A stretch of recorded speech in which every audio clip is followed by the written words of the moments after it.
আমার মানসিক চাপ দিতে দিতে মানে আমার একদম বানাই ফেলাইছে। প্রিয় দর্শক শ্রোতা, আসসালামু আলাইকুম। প্রকাশ্যে এলেন এবার স্বামীর গোপনাঙ্গ কেটে হাতে ধরিয়ে দেওয়া সেই দুর্ধর্ষ নারী। কোথাও যাবেন না, পুরো ভিডিওটি দেখবেন, শুনবেন কার দোষ কমেন্টে লিখে তারপরে প্রিয় দর্শক, আমি বলছি রাজবাড়ী সদর উপজেলার একটি ঘটনা। রাজবাড়ী সদর উপজেলার একটি গ্রামে পারিবারিক কলহের জের ধরে স্ত্রীর বিরুদ্ধে একটি অভিযোগ উঠেছে স্বামীর পক্ষ থেকে। প্রিয় দর্শক, স্বামীর নাম মোহাম্মদ ইমন আলী, স্ত্রীর নাম মুসাম্মাদ রোকসানা আক্তার। প্রেমের সম্পর্কের জের ধরে প্রায় 6 বছর পূর্বে খালাতো বোনের সাথে বিবাহ বন্ধনে আবদ্ধ হন এই মোহাম্মদ ইমন আলী। বিবাহের শুরুতে তাদের সম্পর্কটা মধুর থাকলেও 3 বছর পরে সেটা কলহে রূপ নেয়। বিভিন্ন সময় দেখা যেত তাদের মধ্যে মনোমালিন্য। আপনাদের বলে রাখি যে এই মোহাম্মদ ইমন আলী সেনাবাহিনীর সৈনিক পদে ছেলের অসুস্থতার কথা বলে স্বামীকে তার বাসায় নিয়ে যায়। স্বামী নিয়ম মাফিক ছুটি নিয়ে এসে তারাবির নামাজ আদায় করে ঘুমিয়ে পড়ে। এই সুযোগে আনুমানিক রাত 2টার দিকে ঘুমন্ত অবস্থায় ইমনের উপর ধারালো অস্ত্র দিয়ে তার গোপনাঙ্গে আঘাত করে তার স্ত্রী রোকসানা। সঙ্গে সঙ্গেই ইমন আলী আহত হয়ে যায় এবং চিৎকার চেঁচামেচি শুনে তার শ্বশুর শাশুড়ি এগিয়ে আসে। প্রথমে তাকে নিয়ে যাওয়া হয় ফরিদপুর সদর হাসপাতালে।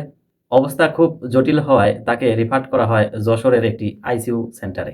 সামান্য মনোমালিন্য কিংবা একজনের মতের সাথে আরেকজনের মত না মিললে এই স্ত্রীর দ্বারা স্বামীর উপর এরকম অত্যাচার করা ঠিক হয়েছে কিনা অবশ্যই কমেন্টে জানিয়ে দিবেন। তো চলুন আমরা সরাসরি সেই মহিলার মুখ থেকে কিছু কথা শুনে আসি। ও আমার সাথে স্ত্রীর যে একটা সেটা ও আমার কখনোই মূল্য দেয় নাই, আমার কখনোই না। স্ত্রীর যে একটা দায়িত্ব বোধ কখনোই আমি ওর কাছ থেকে পাইনি, কখনোই পাইনি। আমার মানসিক চাপ দিতে দিতে মানে আমার একদম বানাই ফেলাইছে।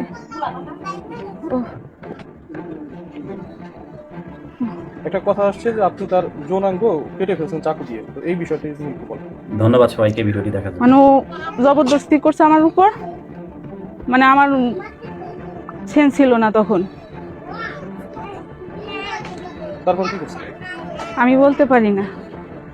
এখন ওরা দুজনে ঘরে শুয়ে রয়েছে। এখন কেমন এই ঘটনা আমরা শুয়েছি, এক ওরা দরজা আটকা শুয়ে রয়েছে। আমরা তো এই ঘটনা আমরা কিছু জানি না।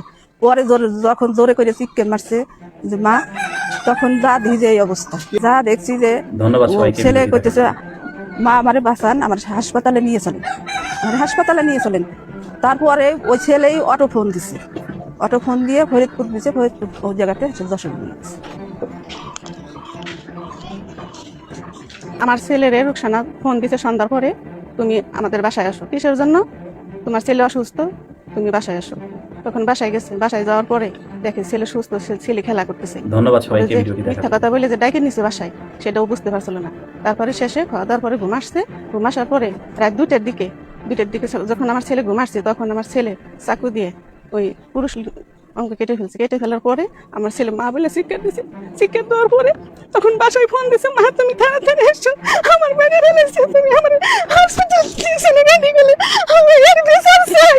আমার ছেলে এসে লিখে হসপিটালে নিয়ে যেতে করছে, আমি এর বিচার চাই। এখন স্ত্রী দিয়ে ওই আমার যে মেয়ে বাস্তি ওই মোটামুটি কথা দুজনের বলা কলা লাগিয়ে এই প্রসঙ্গ কাটছে। এই তো দেখি ধন্যবাদ সবাইকে দ্বন্দ্ব লাগছে দুজনের তো।